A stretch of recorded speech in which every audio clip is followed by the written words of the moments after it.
आज के समय में अगर दुनिया के सबसे शक्तिशाली राष्ट्रपति की बात की जाए तो शायद आपके दिमाग में अमेरिकी राष्ट्रपति का नाम ही सबसे पहले आएगा। अमेरिका के राष्ट्रपति को दुनिया का सबसे शक्तिशाली राष्ट्रपति इसलिए कहा जाता है क्योंकि आज के समय में अमेरिका एक महाशक्ति है जिससे दुनिया के लगभग सभी देश दोस्ती बनाकर रखना चाहते हैं। लेकिन दोस्तों, अगर हम व्यक्तिगत तौर पर बात करें यानी कि पर्सनैलिटी और लोकप्रियता के हिसाब से कि दुनिया का सबसे शक्तिशाली नेता कौन सा है, तो आपका जवाब क्या होगा? शायद आपका जवाब भी होगा दोस्तों, रूस के राष्ट्रपति व्लादिमीर पुतिन। इनके जैसा नेता दुनिया में कोई नहीं है। आज रूस जिस मुकाम पर खड़ा है उसमें निस्संदेह पुतिन की अहम भूमिका है। आज के समय में रूस के पास सबसे बेहतरीन हथियार मौजूद हैं। आने वाले समय में महाशक्ति बनने की रेस में रूस को बिल्कुल भी नजरअंदाज नहीं किया जा सकता। लेकिन दोस्तों, आज रूस जिस मुकाम पर है उसके लिए रूस ने बहुत ही संघर्ष किया है। हजारों लाखों लोगों को इसके लिए अपनी कुर्बानियां देनी पड़ी है। रूस आज इतना शक्तिशाली है कि भारत, वियतनाम, मिस्र, सऊदी अरब और तुर्की जैसे अनेकों देशों को हथियार और मिलिट्री इक्विपमेंट्स प्रोवाइड करा रहा है। तेल उत्पादन के मामले में रूस विश्व में दूसरे नंबर पे है। लेकिन आखिर रूस यहाँ तक पहुँचा कैसे, इसके बारे में आज हम विस्तार से जानेंगे। रूस के इतिहास से लेकर आज के समय तक आखिर रूस ने किस तरह संघर्ष किया, इस मुकाम तक पहुँचने के लिए रूस ने कितने उतार चढ़ाव झेले, और जानेंगे आखिर रूस इतना शक्तिशाली और ताकतवर देश बनने में कैसे कामयाब हो पाया। लेकिन उससे पहले मैं आप सभी से रिक्वेस्ट करूंगा, इस वीडियो को दोस्तों एंड तक देखिएगा और साथ ही लाइक कर दीजिए। चैनल पर पहली बार आए हैं तो जल्दी से सब्सक्राइब करके बेल आइकन प्रेस कर लीजिए जिससे आपसे आने वाली वीडियो से नोटिफिकेशंस बिल्कुल भी मिस ना हो। सबसे पहले हम रूस के इतिहास पर दोस्तों एक नजर डालते हैं। प्राचीन समय में रूस इतना शक्तिशाली और ताकतवर नहीं था जैसे कि हम लोग आज देख रहे हैं। मिडिल एजेस के दौरान रूस को शक्तिशाली बनाने और पूरी दुनिया में पहचान दिलाने में दो लोगों का विशेष रूप से योगदान रहा है। इसमें पहला नाम आता है पीटर द ग्रेट का और दूसरा नाम आता है कैथरीन द ग्रेट का। 16वीं शताब्दी से पहले रूस का बिल्कुल भी प्रभाव नहीं था। दुनिया के अन्य देशों की तरह ही रूस भी एक आम देश हुआ करता था। 13वीं शताब्दी में रूस पर मंगोलियों ने आक्रमण किया था और लगभग 200 वर्षों तक रूस के अलग अलग हिस्सों में मंगोल्स ने अपना शासन किया। 15वीं शताब्दी के दौरान इवान द ग्रेट ने रूस को मंगोल शासकों से आजाद कर ने रूस की सत्ता संभाली, जिन्हें सन की राजा के नाम से भी पहचान मिली थी। सन 1613 में माइकल ऑफ रशिया ने रूस की कमान अपने हाथों में ली और यहीं से रूस के विकास की असली कहानी शुरू होती है। माइकल ने 1645 तक रूस में शासन किया। सन 1642 में माइकल ऑफ रशिया के पोते पीटर द ग्रेट को रूस की सत्ता हाथ लगी। पीटर द ग्रेट एक महान तानाशाह थे और वो हमेशा ही राजतंत्र के प्रबल समर्थक रहे थे। उनमें जितनी अच्छाई थी उतनी ही बुराई भी थी। वो किसी भी कीमत पर रूस का वर्चस्व पूरी दुनिया पर कायम करना चाहते थे। अभी तक रूस के अधिकतर हिस्सों में एशियाई देशों का प्रभाव था। ये बात पीटर को बिल्कुल भी पसंद नहीं आई। वो जानते थे कि यूरोप के देश एशियाई देशों के मुकाबले बहुत ही स्पीड से विकसित हो रहे हैं और इसलिए पीटर चाहते थे कि रूस में भी एशिया के बजाय यूरोपीय देशों का प्रभाव ज्यादा देखने को मिले। ये इतना आसान नहीं था दोस्तों, लेकिन पीटर ने हार नहीं मानी। सन 1697 में पीटर विदेश यात्रा पर निकले। सबसे पहले उन्होंने हॉलैंड, जो वर्तमान में नीदरलैंड के नाम से जाना जाता है, इस देश की उन्होंने यात्रा की। यहाँ के विकास को देखकर पीटर काफी हैरान हुए और काफी ज्यादा प्रभावित भी हुए। हॉलैंड में उन्होंने जहाज निर्माण और खगोल शास्त्र की तकनीकी जानकारी प्राप्त की। इसके बाद पीटर ने यूरोप के लोगों से इंजीनियर्स और शिक्षक रूस में बुलाने शुरू कर दिए।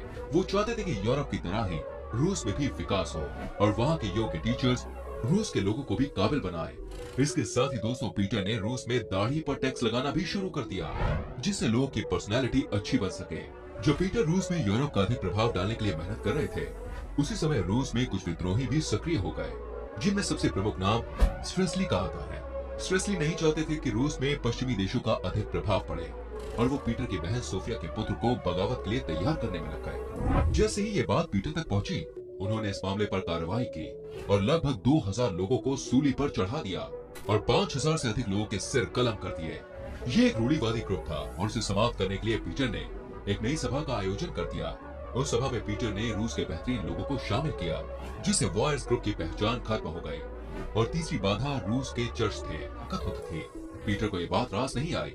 उन्होंने रूस में नास्तिकों का दमन शुरू कर दिया और इससे चर्च की ताकत पूरी तरह से खत्म हो गई। और पीटर के रास्ते में कोई बाधा नहीं थी। उन्होंने अपनी एक सेना तैयार की जिसमें 2 लाख से ज्यादा सैनिक थे। वहीं समुद्रों में भी अपनी ताकत दिखाने के लिए उन्होंने एक विशाल समुद्री सेना तैयार की जिसमें 48 युद्धपोत और 700 से ज्यादा जहाज शामिल थे। उस समय यूरोप में स्वीडन का काफी प्रभाव था। स्वीडन ने डेनमार्क जैसे देशों पर अपनी पकड़ मजबूत की हुई थी। अगर पीटर पूरे यूरोप में अपना प्रभाव जमाना चाहते थे तो उन्हें सबसे पहले स्वीडन को हराना था। स्वीडन को जीतने के लिए पोलैंड और नॉर्वे जैसे देशों को पहले अपनी तरफ किया। इसके बाद सन 1721 में एक संधि हुई जिसमें एस्टोनिया और बाल्टिक सागर पर रूस का कब्जा हो गया। पीटर द ग्रेट के कुछ सालों बाद पीटर थर्ड रूस के राजा बने, लेकिन वो एक कमजोर शासक थे जिसका फायदा उनकी पत्नी कैथरीन द ग्रेट ने उठाया। कैथरीन अपने पति के बजाय रूस की जरीना बनी और इन्होंने पीटर द ग्रेट के विचारों को रूस में फैलाना शुरू कर दिया। कैथरीन मूल रूप से जर्मनी की रहने वाली थी और जर्मनी के लोग युद्ध कौशल में काफी निपुण माने जाते थे। पीटर का सपना था कि रूस के पास एक ऐसा बंदरगाह हो जो पूरे साल चालू रहे, जिससे देश का आर्थिक विकास हो सके। उनके सपने को पूरा किया कैथरीन ने।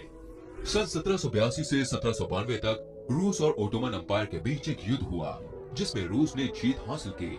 इस जीत के बाद रूस का व्यापार और बढ़ गया और उन्हें अपने जहाजों को मेडिटेरियन सागर तक पहुंचाने में मदद मिल गई। इससे रूस को आर्थिक तौर पर काफी फायदा हुआ।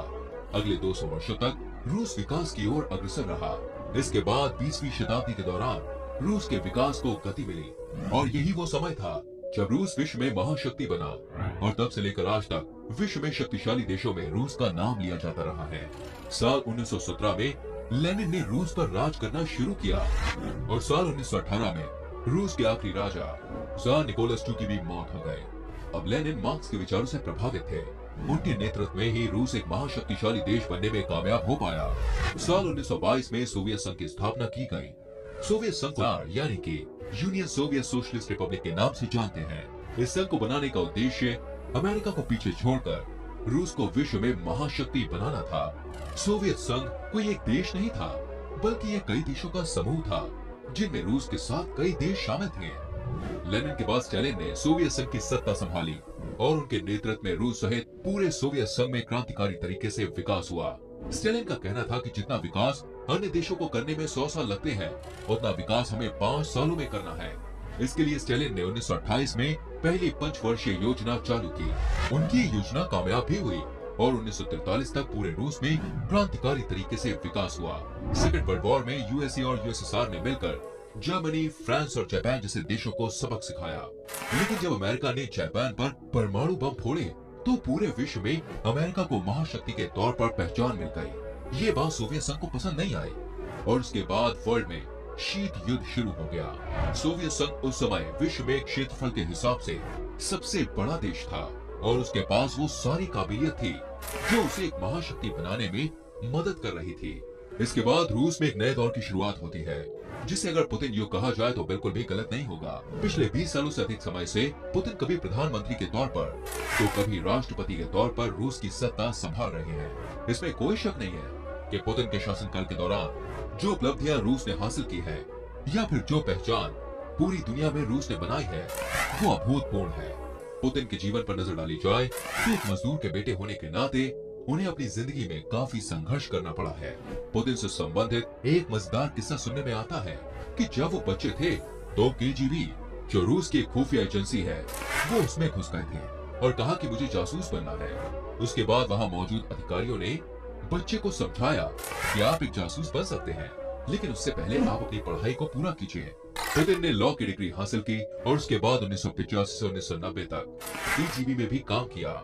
मॉस्को थिएटर की मशहूर घटना हो या फिर यूक्रेन के साथ विवाद, पुतिन ने हर मौके पर काबिले तारीफ काम किया है। सन 1999 में वो रूस के प्रधानमंत्री बने। पुतिन की रफ एंड टफ लुक की फोटोज भी अक्सर ही सोशल मीडिया पर वायरल होती रहती हैं। पुतिन एकमात्र ऐसे राष्ट्रपति हैं जो ब्लैक बेल्ट हैं। बात करें रूस की टेक्नोलॉजी की तो इस मामले में ये देश जापान और अमेरिका से 2 कदम आगे ही नजर आता है। पहला अंतरिक्ष मिशन, अंतरिक्ष में पहली बार जाने वाला कुत्ता जिसका नाम लाइका था, पहले अंतरिक्ष यात्री यूरी गागरिन, सब रूस के ही मिशन थे ये।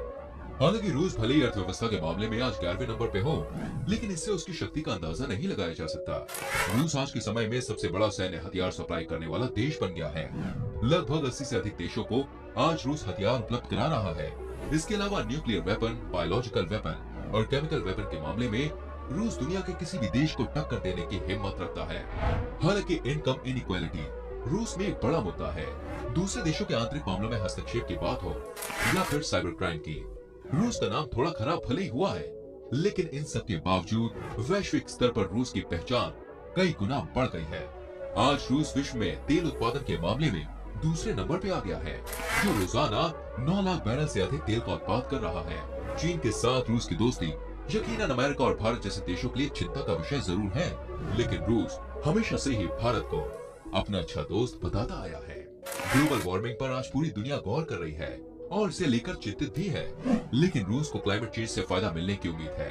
अगर धरती के तापमान में वृद्धि होती है तो इससे रूस को लाभ मिलेगा।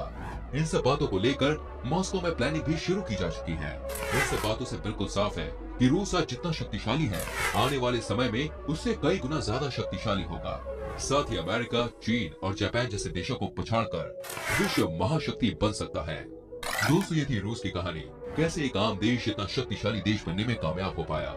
उम्मीद करते हैं आपको ये हमारी वीडियो अच्छी लगी होगी। इस वीडियो को देखने के बाद आपके मन में कई सवाल भी आ रहे होंगे। आपके मन में जो भी सवाल है